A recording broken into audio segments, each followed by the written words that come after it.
Show of hands, who can relate to this? You've been doing community work, because you've got a lot of heart, you've been giving your all, and you just give. And unfortunately, you're feeling like you're at your breaking point. You're feeling that you're reaching burnout because you don't have the proper resources. It's a challenging job to do. Who here can relate? I know I can definitely relate through my 25 plus years of doing community work. If you're feeling this way, this episode is definitely for you, and I'm gonna teach you one thing that you can start doing to get more re-energized. Stay tuned.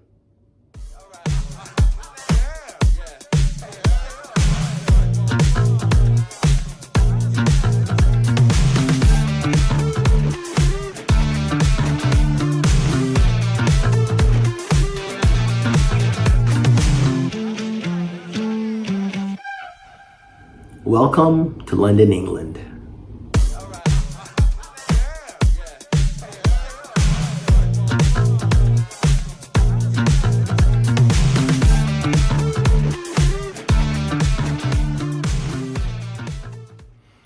Hello, it's Colin McClean of keepmovingforward.ca.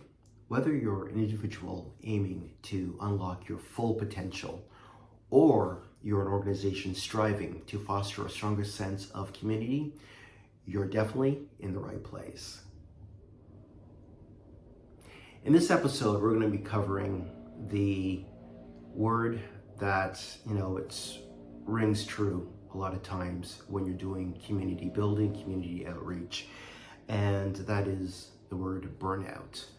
Many of us who've entered the field, we've got a lot of heart, got a lot of passion, but there's challenges that, kind of deplete you along the way. I remember in my 25 plus years of doing community work, I reached many burnout phases. I became disengaged. I became unspirited with the drive, the passion, and I just felt depleted.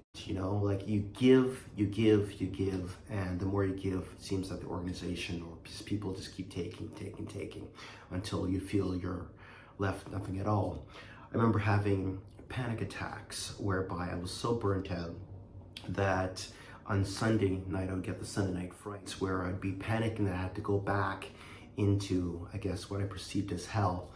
And it was hard, because I had limited resources a lot of times, and there was infighting with the teams, and it can really deplete you. So in this episode, we're going to cover maybe one or two things that you can start doing to replenish that spark that you once had when you enter the career of community building or community engagement. So here's what I did. What I started doing was I started doing some self-care, because I found that if you cannot really give of yourself unless you are really healthy and you have a strong foundation within. And what that looks like is I started, getting a little bit more sleep, best I could. I started exercising more because I found that you have to get out of reactive mode and get more into like defensive or offensive mode. And what I mean by that is you have to do some self-care, because when you have some self-care, you'll become stronger, more impactful, and your days will become brighter, and you can become more re-engaged within your efforts on building and serving a community. Now, one thing I can suggest you do is you can actually start tackling your bucket list. I know it sounds a bit strange, disconnect career, bucket list, two separate things, but why can they not come together? I'm here in London, England, and I'm actually crossing a couple things off my bucket list. One thing I wanted to do was I wanted to ride in a black cab, and I've always seen them in movies. They look very interesting to ride in and kind of posh. Want to do that. Next, I'm also want to do high tea. We've always hear about this British high tea, and I've always wanted to experience what it would be like, sampling the food, as well as go down Savile Row. Savile Row is a lane in London, England, where all the tailors reside. And these are the tailors of the top notch. You're not talking just regular tailors. These are the tailors that did Sir Winston Churchill's suits, people who've done Napoleon's uniforms, people who've actually done the costume designs for a lot of movies. Like recently, there's one of the Guy Ritchie film, The Gentleman. I loved how they dressed in that.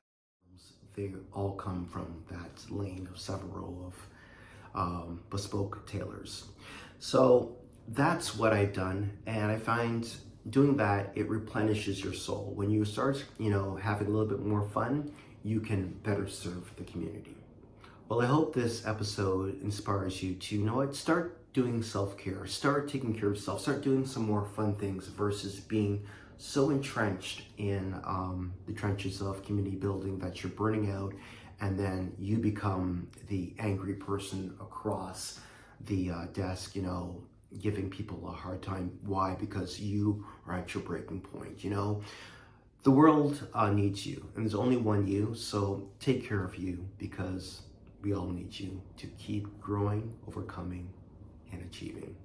As I always say, keep moving forward and looking upwards. Have a great day.